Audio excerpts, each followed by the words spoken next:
Obscuro.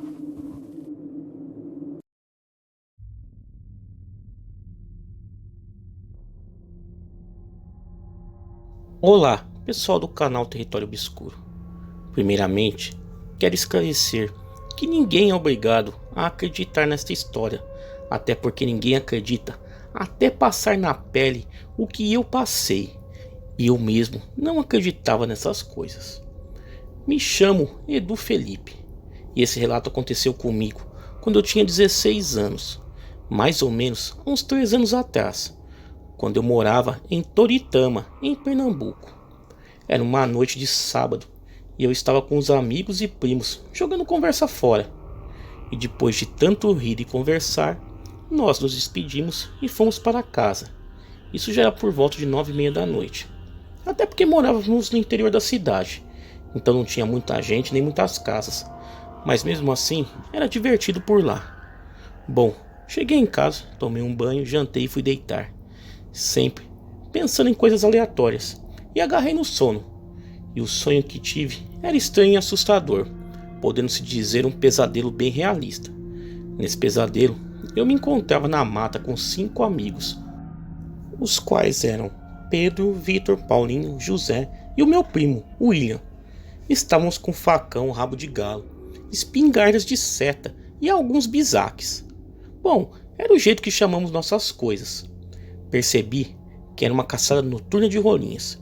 Perguntei ao meu primo o que ele estava fazendo ali, pois não gosta de sair para caçar, porque eu tinha o costume de ver e ouvir coisas por causa da minha percepção e sentidos elevados. Sim, pode-se dizer que eu era um medroso, por apurar rápido os sentidos sem precisão, mas eu não sou medroso, eu só não confiava na mata. Assim, William me respondeu que eu tinha pedido para ele ir junto. Eu fiquei um pouco encabulado com aquilo, mas eu continuei, pois já estávamos longe de casa. Andávamos conversando uns com os outros bem baixinho para não acordar as rolinhas. Mas algo cortou a nossa conversa. Era um barulho estranho de algo mastigando. Calados e baixos, fomos bem devagar até chegar perto do rio. Como era noite de lua minguante, dava para se enxergar alguma coisa, e foi isso que vimos. Um vulto todo preto, parado, bebendo água do rio. Aquela coisa nos olhou com aqueles olhos alaranjados e luminosos, e deu um uivo. Então eu acordei, todo suado e tenso. Me levantei e fui escovar os dentes e tomar um banho. Tomei café e saí para dar uma volta.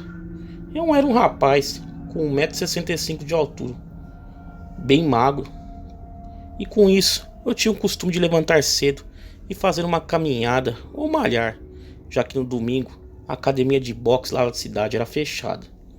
Mas eu não estava no clima de fazer caminhada, então fui para o rio e no caminho encontrei com meus amigos e fomos tomar um banho para relaxar um pouco e se divertir. Assim, encontramos com mais amigos por perto que estavam se divertindo no rio, que era muito frequentado por todos daquela região. E assim se foi a manhã, e logo chegou a tarde. E quando eu pensei de ir embora, chegaram algumas meninas. E como todo adolescente, resolvi ficar um pouco mais para ver se conseguia alguma coisa, né? Parecia que era carnaval de tão alegre e divertido que foi. E ainda consegui ficar aos beijos e agarros com uma garota ali da cidade. Mas logo passou a hora e ela foi embora.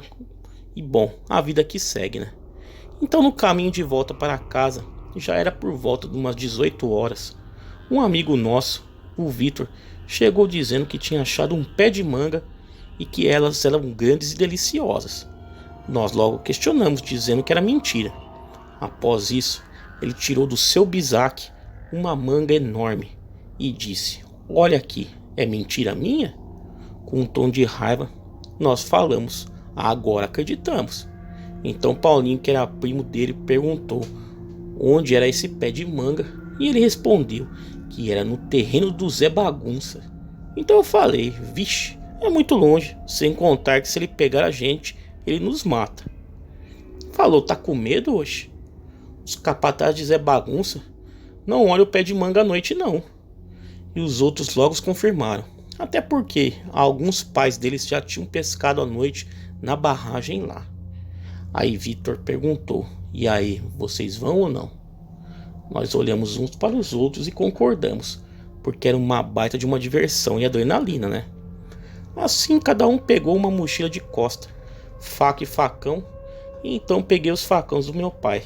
Eram dois rabos de galo e estavam bem amolados, mas quando fui saindo, meu pai perguntou para onde eu estava indo com aqueles facões. E eu disse que ia pegar manga com os meninos. Não tinha para que mentir para o meu pai.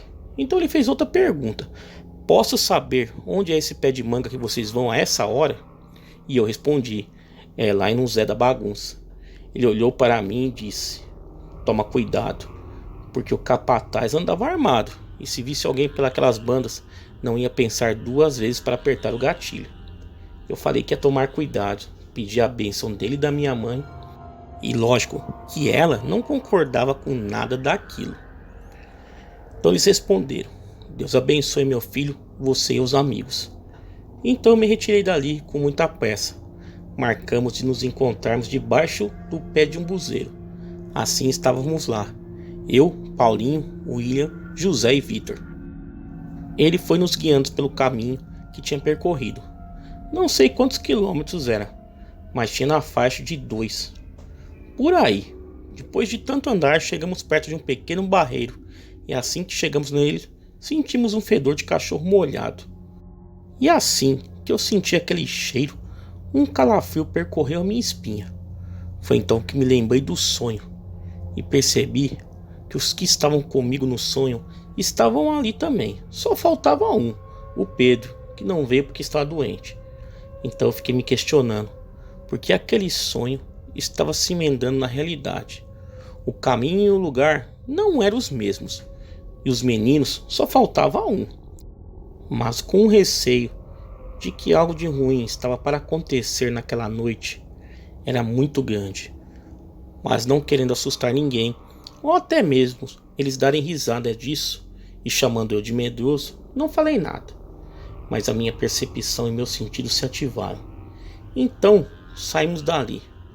Meu primo William, que me conhecia, percebeu que eu estava em alerta. Me chamou para o canto e me perguntou por que eu estava tão alertado daquele jeito. Eu não queria falar, mas pensando no melhor, eu contei a ele, enquanto caminhávamos pela estrada já afastado do pequeno barreiro. William era um primo de não acreditar muito nessas coisas de assombração. Ficou sério e me falou que tinha sonhado com aquilo também, mas diferente do meu sonho, ele viu a besta atacando um por um enquanto nós corríamos. E o que ele falou me deixou branco. Ele olhou para mim e disse: "No meu sonho, o primeiro a ser atacado era você." Bom, isso me aterrorizou. Então chegamos perto de uma porteira que tinha uns 3 metros de largura. Foi aí que Vitor falou: "Olha lá, o pé de manga." Olhamos e estávamos a uns 100 metros de ladeira abaixo, num campo onde só tinha o pé de manga e uma árvore, uns bebedouros de boi, um barreiro. Fora isso, só tinha matas ao longe. Então pulamos a porteira. Fomos com muita cautela, olhando sempre para os currais e bebedouros de boi e cavalos que ficavam ao longe, para ver se via alguém ali, mas não tinha ninguém. Isso já era por volta de 8 horas da noite. Era lua minguante, por isso dava para se olhar as coisas. E também decidimos não usar as lanternas, até porque se tivesse alguém ali, ia perceber por causa da luz. Assim chegamos no pé de manga. Vitor foi logo subindo na árvore. Paulinho e José os acompanhou. Eu e o William ficou embaixo, pegando as que já estavam no chão. Cada um de nós estava com lanternas ou celulares. Então, para ver melhor, ligamos o telefone e colocamos a luz da lanterna baixa para não ficar um clarão. Depois de um tempo, quando todos já estavam com suas mochilas cheias, pegamos o caminho de volta subindo a ladeira. E quando chegamos de encontro com a porteira, nessa hora o clima começou a mudar. Escutamos um uivo alto que vinha de trás de nós, não de muito longe. Então olhamos um para os outros e olhamos para o pé de manga, e ao longe vimos uma coisa horrível. Era todo preto, com a aparência de um jumento. Era bem longo, mas quando aquilo ficou de pé, nós arregalamos os olhos e olhamos com cara de apavorados. Na hora José perguntou o que era aquilo. Eu e meu primo respondemos a sua pergunta. Tenho certeza que isso é um lobisomem. Agora é correr ou morrer. Então Paulinho teve uma ideia. Se for igual aos filmes, ele vai sentir o nosso cheiro. Aí ele falou: tirem as camisas e coloquem nas mochilas de manga. Fizemos isso. Só não o Vitor, que falou que o cheiro dele já estava na mochila. Então olhamos outra vez para baixo e aquela besta já estava com o focinho para cima farejando. Paulinho falou: é agora. E outra vez começamos a correr, mas dessa vez com mais cautela. Jogamos uma mochila em cada lugar, dentro do mato, a cada 25 ou 30 metros, não sei. Então foi assim, jogamos 1, 2, 3, 4, 5 mochilas, para aquela coisa farejar pensando que era nossa. Conseguimos ganhar tempo, mas aquele som de algo grande correndo e quebrando os galhos nos fez tremer muito enquanto corríamos. Então, ouvimos já perto um uivo, a mistura de um grito horrendo de fúria. Nessa correria e desespero, chegamos no rio onde eu tive a ideia de me meter na lama. Era uma jogada só, do jeito que estava na carreira, só se jogava e já embolava e melava tudo de uma vez. E assim fizemos. Sabíamos que não ia dar tempo de chegar em casa. Então assim que avistamos um pé de pitomba, subimos rápido e ficamos juntos, com as facas e o facão na mão. Não demorou muito, que logo ele passou numa velocidade incrível por debaixo do pé. De tanto medo e cansaço, era difícil de controlar a respiração. Todos estavam ofegantes. Passou acho que uns 10 minutos a gente pendurado. Pensamos em descer. E foi nesse instante que, escutando matos sendo pisados, com muito medo e já sem coragem, não queríamos nem olhar para baixo. Mas eu olhei e vi um homem nos olhando. E ele perguntou: o que vocês estão fazendo aí em cima? Vitor, agitado, falou para ele subir rápido, porque tinha uma besta fera correndo por ali. O tal homem estranho falou: eu não vi nenhuma besta. Vamos, desçam, minha casa é aqui perto. Se quiserem, pode se esconder lá. Quando o Vitor se pôs a descer, o William gritou para não descer. E na hora ele parou. William então perguntou àquele homem por que ele estava ali sozinho e como ele sabia que estávamos ali. Então o homem respondeu que estava passando para ir no rio tomar um banho. Nós estranhamos, mas ninguém desceu. Mas o homem começou a ficar irritado e agitado, mandando nós descer. E quando colocamos a lanterna na cara dele, podemos ver em seus olhos. Eles eram brilhantes. Sabe quando você coloca uma luz na cara de um gato ou cachorro e os olhos deles brilham? Então, era assim. E aquele sorriso macabro que não parava de salivar. Era muito aterrorizante. Aí eu falei: ele que é a besta. E o homem começou a se contorcer e gritar. E num piscar de olhos, num só pulo, subiu no galho. E com outro pulo, agarrou em José pela perna e o puxou, fazendo José cair com tudo no chão. Foi quando José gritou por socorro. O bicho mordeu no braço e o arrastou, querendo levar para o mato. Nessa hora, num ato de aflição e insanidade e de querer salvar nosso amigo, nós pulamos da árvore e fomos com tudo para cima daquele lobisomem, que ao mesmo tempo percebeu e soltou José e veio para cima de nós. Foi aí que começou uma luta desesperadora e insana pela vida. Nós dávamos golpes de facão, barrotes, faca, mas o bicho era rápido. Em 2 patadas certeiras, fez Victor e William caírem no chão desorientados. E eu vendo essa cena, me desesperei, já pensando que íamos ser mortos. Minhas pernas já estavam ficando sem coragem para correr. Eu estava ficando em transe, e se não fosse por Paulinho, que acertou uma facada no bicho e o fez agarrar Paulinho nessa hora, eu percebi que essa brecha era a minha única chance, e não pensei 2 vezes. Num rápido momento, apoiado naquele facão e com toda a força que eu restava, meti o facão no pescoço do bicho, que o fez soltar Paulinho. Uivou de dor. Puxei o facão do pescoço dele. Ele olhou para mim com uma expressão de dor e raiva, se pôs de 4 patas e saiu correndo, sumindo no mato. E lá na frente soltou outro uivo. Eu e meus amigos, agitados com o coração a mil, nos levantamos, olhamos um para a cara do outro e não acreditamos que aquilo tinha acontecido. Choramos e agradecemos a Deus pela força e o livramento. Pegamos José, que gritava e se contorcia muito de dor.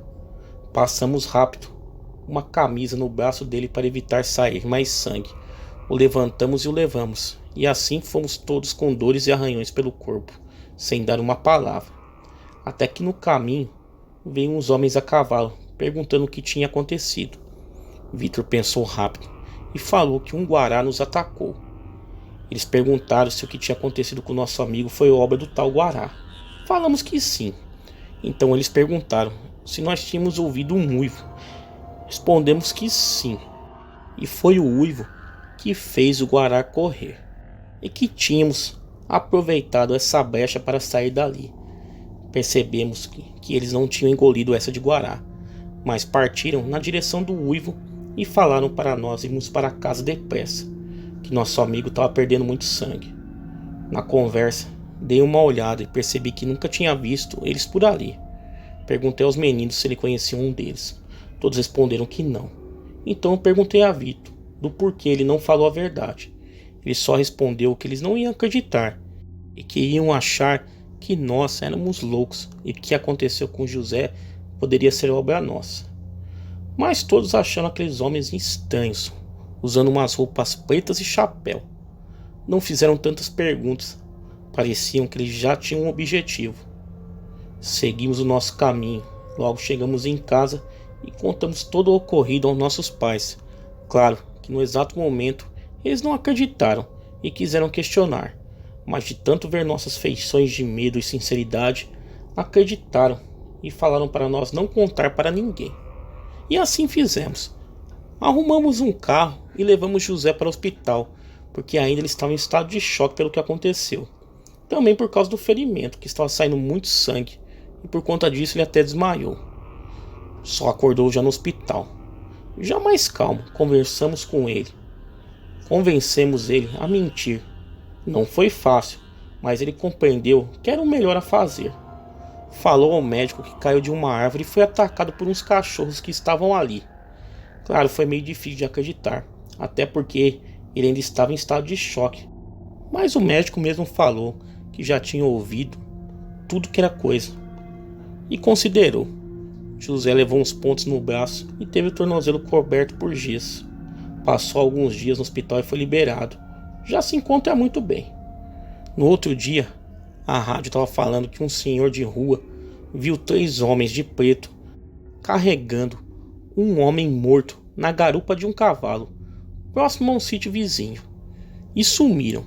Bom, hoje eu moro no Recife, meus pais ainda moram lá. Uma vez ou outra eu vou lá visitá-los, e até hoje ninguém, fora nossos pais e nós mesmos, sabemos o que aconteceu naquela noite. Bom, esse é o meu relato. E só quem passa por uma situação dessa sabe o quão é verdade a existência desses bichos. Tá aí, galera, relato aí sensacional enviado ao canal. Quem tiver relatos iguais a esse, quiser enviar ao canal, o e-mail está aí na tela e também está na descrição do vídeo. Me sigam lá nas redes sociais, Facebook, Instagram, Twitter. Todos os links aí embaixo na descrição deste e dos outros vídeos. Galera, muito obrigado e até a próxima.